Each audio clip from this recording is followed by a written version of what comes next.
Turning Points in American Presbyterian History, Part 4, A National Presbyterian Church, 1789, by D.G. Hart and John R. Muether. With political independence for the nation came the opportunity for greater stability within the church. When in 1789 the First General Assembly convened in Philadelphia, it held out the promise of a more uniform and well-organized Presbyterian ministry to the new republic. It named itself the Presbyterian Church in the USA, parentheses PCUSA. At the same time, it consisted of 419 congregations, 111 licentiates, 177 ministers, 16 presbyteries, and 4 synods: Philadelphia, New York, New Jersey, Virginia, and the Carolinas.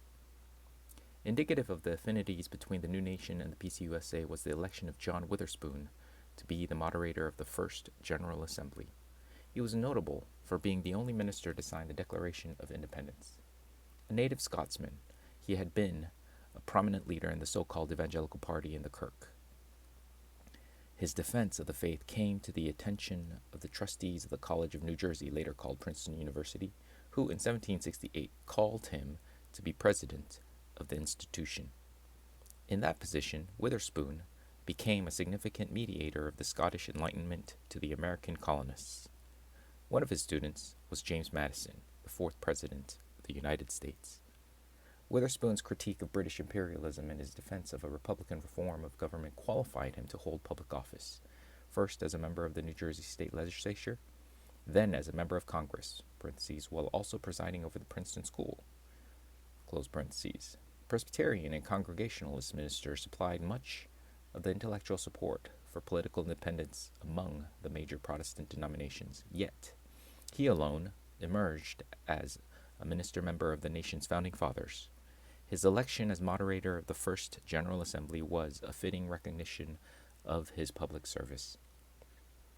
As much as the Presbyterian Church's mission appeared to be bound up with the cause of the American nation during 1780s, the formation of a national church was also the logical response to the new political realities. Other Reformed communions, such as the Reformed Church in America, Dutch, and the German Reformed Church, also used the new political autonomy of the United States to form denominations that were no longer tied to or governed by their old world mother churches. The advantages of American ecclesiastical autonomy were obvious. American churches could respond more directly to American conditions without having to gain European approval. Even though the Presbyterians who launched the First General Assembly had never belonged officially to the Scottish Kirk, the principle was still the same. An autonomous national church would more easily handle the responsibilities and needs of Presbyterian churches throughout the nation, not to mention the administrative convenience of following the laws and policies of one national government. With the formation of the General Assembly also came formal readjustments in the Presbyterian Church's constitution. Prior to the First Assembly, the Synod of New York and Philadelphia, as early as 1785, had called for revisions in the Confession of Faith and Catechisms, the form of government and discipline, and the Directory for Public Worship. Of the changes made to the various documents that were adopted as the Church's constitution, the revision of the Westminster Confession was arguably the most significant, even though it is the least studied aspect of the First Assembly. The substance of the revision was to reformulate the Westminster Divine's teaching on the civil magistrate. The Westminster Assembly had been called by Parliament, and its affirmations about the role and function of the government, especially in ecclesiastical matters, reflected a situation in which the state exerted control over the church as part of the price of religious establishment. The American revision of 1789 took into account the new situation of the United States, where the state had no authority over the church. The most notable revisions were made in the chapters on the civil magistrate and synods and councils in the Confession of Faith. In the original version of chapter 23, the divines declared that, quote, "for the better effecting whereof the civil magistrate has the power to call synods, to be present at them, and to provide that whatsoever is transacted in them be according to the mind of God, close quote. 23. Verse 3. Reverence for George Washington aside, the prospect of giving him the power to call an assembly or synod did not make much sense by 1789. So the American revision changed that section to assert that civil magistrates, as, quote, nursing fathers, had the duty, quote, to protect the church of our common Lord without giving the preference to any denomination of Christians above the rest, in such a manner that all ecclesiastical persons, whatever, shall enjoy the full, free, and unquestioned liberty of discharging every part of their sacred functions without violence or danger, close quote. 23, verse 3.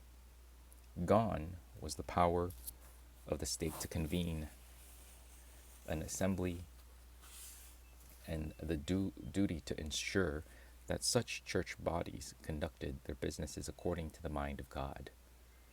Furthermore, the American revision went on to affirm the principle of religious freedom and asserted that the civil magistrate had a duty to protect that liberty, even including the freedom of infidels. It is the duty of civil magistrates to protect the person and good name of all their people in such an effectual manner as that no person be suffered, either upon pretense of religion or of infidelity, to offer any indignity, violence, abuse, or injury.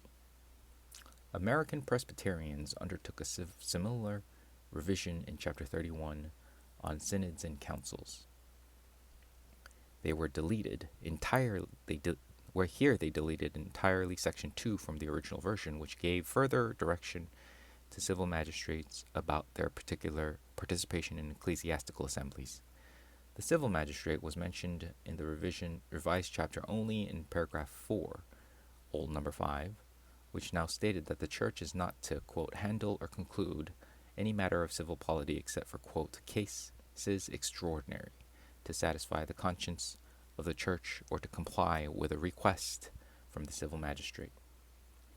Some critics of the American revision have seen in these changes an occasion of the Presbyterian Church aping the new religious politics of the United States. To be sure, these revisions corresponded directly to the relatively novel arrangement of religious disestablishment, not since Constantine had Christianity been out of power in the West. At the same time, the revision of the confession and the reduction of the civil magistrate's power over the church was entirely in line with any number of Presbyterian efforts going back to the Covenanters in 17th century Scotland, the Seceders in the 18th century, and again the Free Church, which left the Scottish kirk in the 1840s. In each of these cases, a fundamental point of debate was whether Christ alone was head of the church or whether the church needed to submit as well to the civil magistrate. The 1789 revision of the Westminster Standards stripped the state of any authority over the church beyond that of seeking its freedom from hostile interference. Although this revision did raise important questions about the responsibility of the church in the public realm, the clear meaning of the revised confession was to remove the powers of the civil magistrate over the church that had been previously granted by ecclesiastical establishment. The irony was that by affirming the independence of the church from state authority, the Presbyterian Church USA actually moved more in the direction of being an American as opposed to Presbyterian communion. With its newfound autonomy of freedom to let the church be the church, the Presbyterian Church could well have used the situation to develop fully all the implications of Presbyterian government, theology, and worship. Eventually some would, such as the old school Presbyterians during the middle decades of the 19th century, who cultivated a Presbyterian identity far richer than that of the European churches that were still part of the ecclesiastical establishment and so subservient to the state. But instead, the revision, accompanied as it was by the euphoria over political liberty, encouraged excessive loyalty to the new nation, and that eventually eroded its Presbyterian identity. The very name of the new church spoke to this reality. Quote, the Presbyterian Church in the USA, close quote. And this was the Presbyterian denomination of the United States. Consequently, although the War of Independence and religious disestablishment presented the church with a new opportunity for ministry free from the state oversight, the process of so-called closed closely identifying with the war and its political ideals yielded a Presbyterian church intent upon ministering in the state's service.